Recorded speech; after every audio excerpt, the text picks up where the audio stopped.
రోజుకి ₹100 ఖర్చుతో ఈ మహాలయ పక్షాల్లో మీ పితృదేవతలకు కాశీ మహాక్షేత్రంలో సెప్టెంబర్ 8 నుండి 21 వరకు జరిగే తిలాహోమంలో పాల్గొనండి. మనం శ్రీ శ్రీ శ్రీ ఆనంద శివకామేశ్వరి సన్నిధానంలో ఉన్నామండి. మనతో పాటు ఉన్నారు పీఠాధిపతులు శ్రీ శ్రీ శివకామేశ్వరి ఆనందమయ్య అమ్మ. మాతాజీతో మాట్లాడదాం. అమ్మ నమస్కారం. శ్రీమాత్రే నమః తల్లి. శ్రీమాత్రే నమః. అమ్మ, ఒక వ్యక్తికి కానీ ఒక కుటుంబం పైన కానీ పితృదోషం ఉంది వీరికి అని అంటే ఏమైనా సంకేతాలు బట్టి మనం తెలుసుకోవచ్చా? అసలు ఎందుకు పితృదోషం అనేది ఏర్పడుతుందో వివరించండి ముందు. తప్పకుండా తెలియజేస్తాను. యాదేవి సర్వభూతేషు మాతృరూపేణ సంస్థిత నమస్తస్యై నమస్తస్యై నమస్తస్యై నమో నమః. చాలామంది పితృదోషము అంటే తండ్రిదే శాపం అనుకుంటారు, అమ్మని మర్చిపోతారు. పితృలోకంలో అమ్మ కూడా ఉంటుంది. మాతాపితృలు ఇద్దరికీ సంబంధించినది. అసలు ఇవి ఎలా వస్తాయో ముందు తెలుసుకుందాం అమ్మ. ఎందుకంటే తల్లిదండ్రులు ఎలర్ట్ అవ్వాలి. పిల్లల్ని తిడుతూ ఉంటారు చాలామంది, పళ్ళు కొరుకుతూ నీకు బుద్ధి లేదా, నువ్వు ఇంతే, నువ్వు నాశనం అయిపోతావు.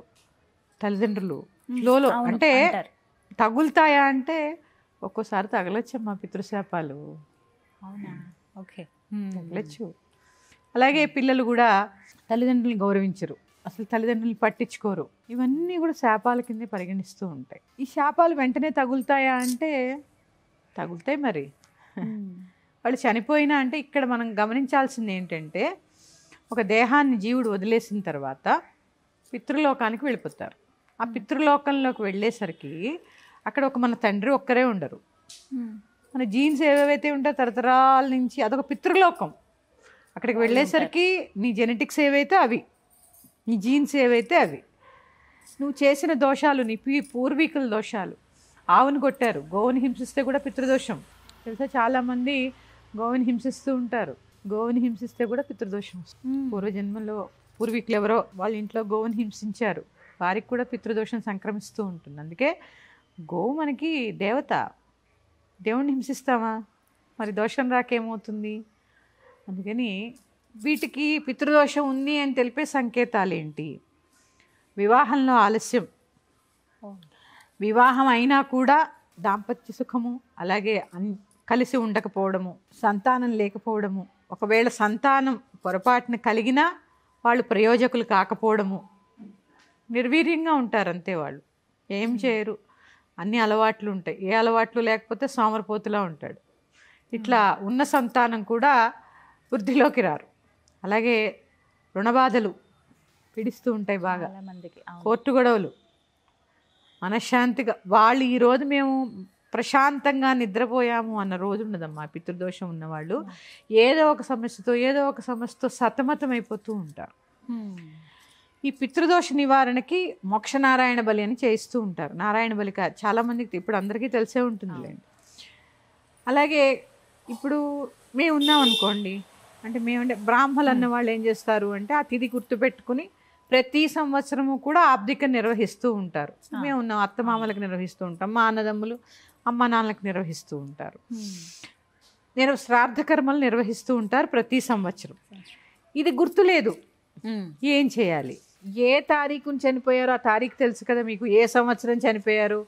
వాళ్ళు చనిపోయినప్పుడు ఆ సమయంలో ఏ తిథి ఉందో రాసుకుంటే అయిపోయి, దానికి మాకు గుర్తు లేదండి ఏం చేయాలి అంటూ ఉంటారు. చదువుకున్న వాళ్ళకి ఇది సాధ్యం, తెలుసు. ఆ రోజుని ఒక బ్రాహ్మడికి స్వయంపాకం ఇవ్వండి, లేదా అన్నదానం చేయండి. ఎక్కడో అక్కడ అన్నార్థులైన వాళ్ళు ఉంటారు కదండి, అన్నదానం చేయండి, లేకపోతే ఆశ్రమాలకు బియ్యం ఇవ్వండి, వృద్ధులకి సేవ చేయండి. పితృదోష నివారణ అవ్వాలంటే చాలా సులువైన పని ఏంటి తెలుసా అమ్మ? వృద్ధాశ్రమాలకు వెళ్ళి సేవ చేయండి. సేవ చాలా గొప్పదమ్మా, రూపాయి ఖర్చు అవ్వదు. నీ యొక్క ఇంత కష్టపడుతుంది, శరీరం కష్టపడుతుంది, అలసిపోతాము, మనసు ప్రశాంతంగా ఉంటుంది ఆ సేవ. అందుకే మానవ సేవే మాధవ సేవ అన్నారు. ఊరికే రాలేదు సేవ గురించి. సేవ చాలా గొప్పది. ఇలాగ వృద్ధాశ్రమాలకు వెళ్ళడము, ఇప్పుడు అందరూ పేరెంట్స్ వృద్ధాశ్రమాల్లోనే పెడుతున్నారు, మీరు వెళ్ళి సేవ చేయండి వాళ్ళకి, వృద్ధులకి. దానివల్ల చాలా కర్మ కరిగిపోతుంది. అలాగే ఈ పితృదోషాలు కూడా పోతాయి. ఇక అంతా అయిపోయిన తర్వాత చిన్న పరిహారం కూడా చెప్తాను నేను పితృదోషాలు పోవడానికి. తప్పకుండా. ఇక ఈ పితృదోషం ఉందని ఏమి ఒక్కొక్కళ్ళకి వంశపారంపర్యంగా అంటే జాతక పరిశీలనలో తెలుస్తాయమ్మా ఇవి. అయితే ఇందాక మీరు ఒక మాట అన్నారమ్మా, డేట్ తెలుస్తుంది కాబట్టి దాన్ని బట్టి తిథి అని. ఇప్పుడు కొంతమంది వరకు తాత వరకు గుర్తుంటుంది, ఇంకా ఆ ముందు తరం వాళ్ళు ఎప్పుడు గతించారనేది తెలియదు కదా మనకి. ఇప్పుడు వారికి ఎలా మరి అంటే ఎలా పెట్టాలి తెలుసా అమ్మా? నేను, నా తండ్రి గారు, నా తాతగారు, ముత్తాతగారు పెడుతున్నది నేను. నా ముందు తండ్రి గారు, తండ్రి నాన్నగారు, నాన్నగారు నాన్నగారు, అంతవరకే మనం గుర్తుపెట్టుకోవాలి. 3 తరాలే, అంటే 3 తరాలకే మనం చేయవలసి ఉంటుంది. అంతకుముందు వాళ్ళు వెళ్ళిపోతారనమాట. వాళ్ళ యొక్క వాళ్ళ ఒక్క కర్మల్ని బట్టి ఒకళ్ళు రాగాలని ఒకళ్ళు వెళ్ళిపోతారమ్మా. ఇప్పుడు ముగ్గురికి చేస్తూ ఉంటారు కదా, చూడండి ఆబ్దికల్ని కూడా 3 పిండాలు పెడుతూ ఉంటారు. ఈ ముగ్గురికి చేస్తూ ఉన్నప్పుడు ఎవరో చనిపోయారు, వాళ్ళ నాన్నగారు లేకపోతే ఎవరో, ఆ పై వాళ్ళు పితృలోకంలోకి వెళ్ళిపోతారు. ఈ అపరకర్మ యొక్క మంత్రాలన్నీ కూడా డీకోడ్ చేసుకున్నారనుకోండి, వాళ్ళ ప్రయాణం సాఫీగా ఎలా జరగాలి అనే దాని మీదే ఉంటుంది. ఆ ఏడాది మళ్ళీ వచ్చే ఏడాది వరకు వాళ్ళకి ఆహారం సరిపోవాలి కాబట్టి ఆహారం అక్కడ చూడండి ప్రత్యేకత. 4 కూరలు, 4 పచ్చళ్ళు, పరవాణము, గారెలు ఇవన్నీ కూడా చేయాల్సి వస్తుంది. అంటే ఒక్కొక్క పదార్థానికి ఒక్కొక్క తోటకూర పెడుతూ ఉంటారు ప్రత్యేకంగా, వంకాయ పెట్టరు, కాయగూరలు పెడుతూ ఉంటారు, కంద, ఒక దుంపకూర, ఒక ఆకుకూర, ఇట్లా చూడండి గారెలు, క్షీరాన్నం, పెసరపప్పు ప్రత్యేకంగా. అంటే ఒక్కొక్క పదార్థానికి కూడా ఒక్కొక్క ప్రత్యేకత ఉందన్నమాట అక్కడ పెట్టే వాటిల్లో కూడా. ఇలా చూసుకుంటే భయపడవలసిన పనేం లేదమ్మా. 1000 లక్షలు ఖర్చు పెట్టగలిగి మీకు చేసే స్తోమత ఉంటే చక్కగా చేసుకోవాల్సిన కార్యక్రమం నారాయణ బలి. అది కూడా శాస్త్రానుసారంగా మడిగా శుద్ధిగా ఆ మాతాపితృల యందు పరిపూర్ణమైన భక్తి విశ్వాసాలతో చేసుకోవాలి. ఇప్పుడు ఉన్న స్థలంలోనే చేయొచ్చమ్మా, ఏమైనా ప్రత్యేకంగా వీటికి దేవాలయాలు అంటే నాసిక్లో చేస్తారమ్మా, త్రయంబకేశ్వర్లో చేస్తారు. మరి అంటే నది ఒడ్డున చేస్తే ఏదైనా కానీ గొప్ప ఫలితాన్ని ఇస్తూ ఉంటుంది. నది స్నానం కానీ అలాగే నది ఒడ్డున ఏమన్నా చేయడం కానీ ఇవన్నీ కూడా ఫలితాలను ఇస్తాయి కాబట్టి ఆ నది ఒడ్డున చేస్తూ ఉంటారు. ఇప్పుడు మహాలయ పక్షం కాబట్టి మరి చేసుకోవచ్చు, సమయంలో ఈ 15 రోజుల్లో చేసుకోవచ్చు. ఇప్పుడు ఇందాక అదే చెప్పాను, చదువు రాదు, వాళ్ళు ఎప్పుడు చనిపోయారో వీళ్ళకి గుర్తుండదు, కానీ ఆ పితృలోకానికి ఎంతో కొంత వీళ్ళు రుణపడి ఉన్నారు, ఆ రుణం తీర్చుకోవాలి కదా, మరి ఆబ్దికాలు పెట్టాలి కదా, అపరకర్మ చేయాలి కదా, ఏం చేయాలి? అందుకు ఈ వినియోగించుకునే రోజులే ఈ మహాలయ పక్షాలు. చూడండి దాని పేరే ఏంటి, మహాలయము. లయం అయిపోయాను అందరివి. పక్షం రోజుల్లో చాలా శ్రద్ధాభక్తులతో వాళ్ళని మనం పూజించుకుంటూ ఉండాలి. బతికున్న తల్లి, అందుకే ఈ బాధలు లేకుండా ఏం చేయండి, బతికున్న తల్లిదండ్రులకి పొద్దున్నే లేచి నమస్కారం చేసుకోండి. ఎందుకంటే కొంతమంది నా దగ్గరికి వస్తుంటారమ్మా, మా నాన్నగారు ఇలా అండి, మా అమ్మగారు ఇలా అండి. మీకు అవన్నీ అనవసరం, ఈ దేహం వచ్చిందే నీ తల్లిదండ్రుల వల్ల. అవును, ఈ దేహం ఉండబట్టే నువ్వు ఇక్కడికి వచ్చి నీ కబుర్లు చెప్తున్నావు, ఈ దేహం ఉండబట్టే పూజ చేయగలుగుతున్నావు, ఈ దేహం ఉండబట్టే ఏదైనా సేవ చేయగలుగుతున్నావు. ఈ దేహమే లేకపోతే, అమ్మా నాన్న కావాలనుకున్నారు కాబట్టే కదా నువ్వు పుట్టావు. అది మర్చిపోకండి అమ్మా, అది కృతజ్ఞత లోపించకూడదు ఎప్పుడు. తల్లిదండ్రులు ఎలా ఉంటే మీకెందుకు, మిమ్మల్ని పెంచారు, ప్రయోజకులను చేశారు, ఇవన్నీ గుర్తుపెట్టుకోండి. వాళ్ళ లోపాలు ఎంచడానికి మనం ఎంత. వస్తుంటాయి పెద్ద వయసు మాట అంటూ ఉంటారు, ఏమైపోయిందండి మీ మాట అంటే మీద పడి కొట్టేస్తుందా? లేదు కదా. ఏమి పెద్దవాళ్ళు, మీరు కూడా పెద్దగా అరుస్తూ ఉంటారు కదా, మాట్లాడకండి నాన్న మీకు తెలియదు, మాట్లాడకండి అమ్మ అంటూ ఉంటారు కదా. మరి వాళ్ళు నా అయ్యో నా పిల్లడు అలా అన్నారని చిన్నబుచ్చుకుంటారు, పుచ్చుకున్నా మాట్లాడరు, ఎందుకంటే కొడుకు చెప్పాడు కాబట్టి, కూతురు చెప్పింది కాబట్టి. అంటే విలువివ్వడం నేర్చుకోండి. ఇవన్నీ అమ్మా బతికున్నప్పుడు విస్మరిస్తాము, చనిపోయిన తర్వాత ఈ దోషాలు ఉన్నాయి ఆ దోషాలు ఉన్నాయని అక్కడికి ఇక్కడికి పరిగెడుతూ ఉంటాం. వాళ్ళ మనసు బాధ పెట్టకుండా ఉంటే సకల దోషాలు నివృత్తే. ఎందుకంటే మనం మొన్ననే వినాయక చవితి చేసుకున్నాం. విఘ్నేశ్వరాధిపత్యంలో కుమారస్వామి అన్ని నదుల్లో మునిగి వస్తే వినాయకుడు ఏం చేశాడమ్మా, తల్లిదండ్రుల చుట్టూ ప్రదక్షిణ చేశాడు. ఈ కథ చదువుతూ కూడా మన వారి విలువ తెలుసుకోకపోతే ఎలాగా? ప్రతిరోజు ఉన్న తల్లిదండ్రులకి నమస్కారం చేసుకోండి. తండ్రి లేరు తల్లి ఉన్నారు నమస్కారం చేసుకోండి, తల్లి లేరు తండ్రి ఉన్నారు నమస్కారం చేసుకోండి. మాతృదేవో భవ, పితృదేవో భవ, ఆచార్య దేవో భవ, అతిథి దేవో భవ, ఇది మన హిందూ ధర్మం. ఇవన్నీ పాటించినప్పుడు ఏ దోషాలు ఉండవు.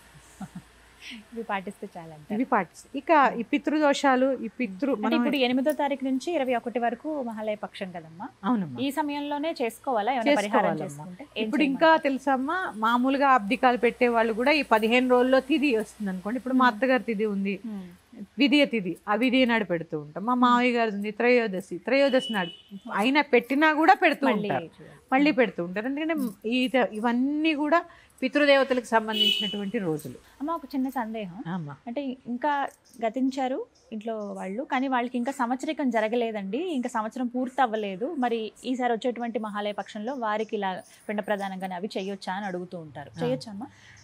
ఇదే మన నెల మాసికాలు పెట్టే వాళ్ళు అయితే ఆ తిథి రోజు పెడతారు ఖచ్చితంగా. లేని పక్షంలో ఆ తిథి తెలుసు, ఆ తిథి రోజు పిండ ప్రదానం చేయకపోయినా కూడా ఏదైనా బ్రాహ్మణులకి స్వయంపాక దానం ఇవ్వండి. ఈ స్వయంపాకంలో ఏమేమి ఉండాలి చెప్తాను చూడండి. పెసరపప్పు, బెల్లం, నెయ్యి, నూనె, చింతపండు, ఎండిమిరపకాయలు, ఒక దుంపకూర, ఒక కాయగూర, ఒక ఆకుకూర, పాలు, పెరుగు, దక్షిణ. ఇవి ఖచ్చితంగా ఉండాలి. వీటితో పాటు చక్కగా సమృద్ధిగా అన్ని ఇంత పొట్లం కట్టి ఇవ్వకుండా ఒక రోజు వాళ్ళ కుటుంబం మొత్తానికి సరిపోయేలాగా ఇవ్వండి. ఇక తృప్తిగా తీసుకుంటే మీకు ఆశీర్వాదం కూడా తృప్తిగా దొరుకుతుందమ్మా. విస్తరాకులో పెట్టి ఇవ్వమంటారు. అవునమ్మా, చక్కగా ఇవ్వండి. దానివల్ల కూడా చాలా శాంతి జరుగుతుందమ్మా. ఇక ఈ పితృదోషాలు ఉన్నవారు ఒక మహాలయ అమావాస్యకే కాదమ్మా, ప్రతి అమావాస్యకి కూడా వీళ్ళు స్వయంపాకం ఇచ్చి తీరాలి, లేదా ఇంటికి ఒక బ్రాహ్మణ్ణి పిలిచి భోజనం పెట్టుకుంటూ ఉంటే కూడా చాలా మంచిది.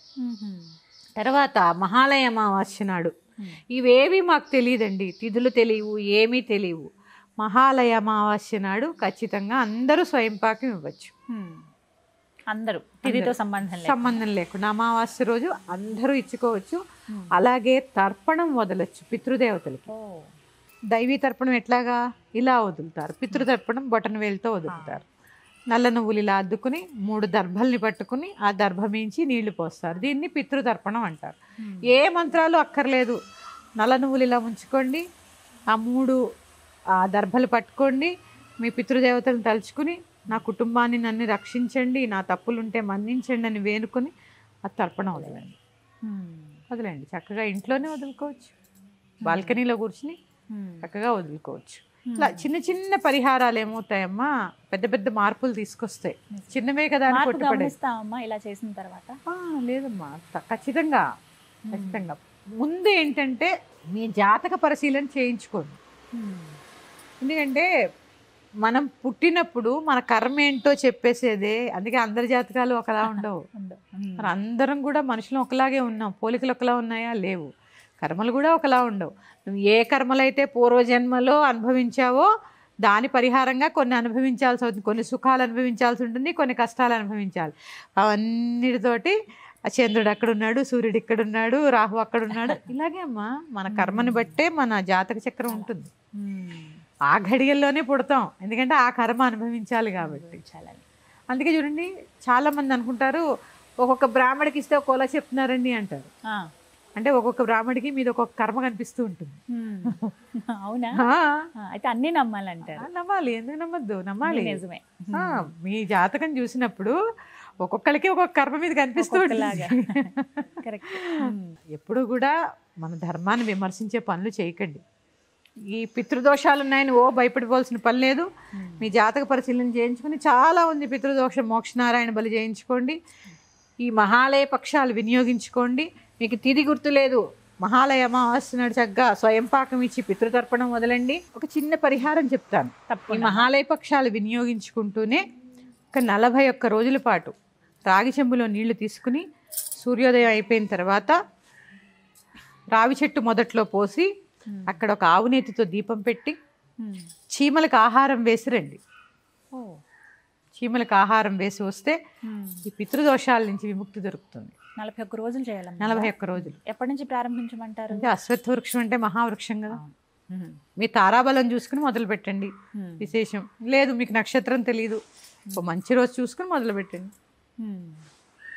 ప్రతి 41 రోజులు బ్రేక్ రాకుండా పోయి మండలం రోజులు ఏదైనా చేస్తే మంచిది కదా. మంచిదే. మరి మహిళలకి కుదరదుగా అమ్మా, వారు ఈ మధ్యలో మహిళలు కూడా పోయొచ్చమ్మా. మహిళలు కూడా పోయచ్చు, దానికి ఏం తప్పులేదు. అవునా? ఈ మధ్యలో మనకి ఈ రజస్సులా దోషం వచ్చి 4 రోజులు వదిలేసి 5వ రోజు నుంచి మళ్ళీ పోసుకోండి. మళ్ళీ మన శాస్త్రంలోనే చెప్పబడిందమ్మా 5వ రోజు నుంచి పూజ చేసుకోవచ్చు. ఇప్పుడు అందరూ ఏమిటో 7 అంటారు 9 అంటారు, ఇవేం లేదు. 5వ రోజు నుంచి 4వ రోజు స్నానం చేసి ఇంట్లోకి రావచ్చు, కానీ పూజాది కార్యక్రమాలు నిర్వహించకూడదు. 5వ రోజు స్నానం చేసి చక్కగా పూజాది కార్యక్రమాలు కూడా నిర్వహించుకోవచ్చు, ఎటువంటి సందేహము లేదు. 4 రోజులు మినహాయించి మిగతా రోజు చేసుకోవచ్చు.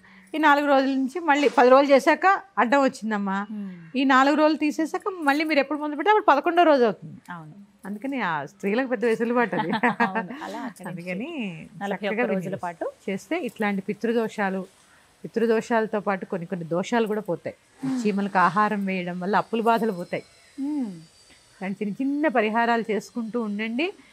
ఈ చిన్నవే కదా అని కొట్టి పారేయకుండా చిన్నవి చేసుకుంటూ ఉంటే బాగా ముందుకెళ్ళచ్చు.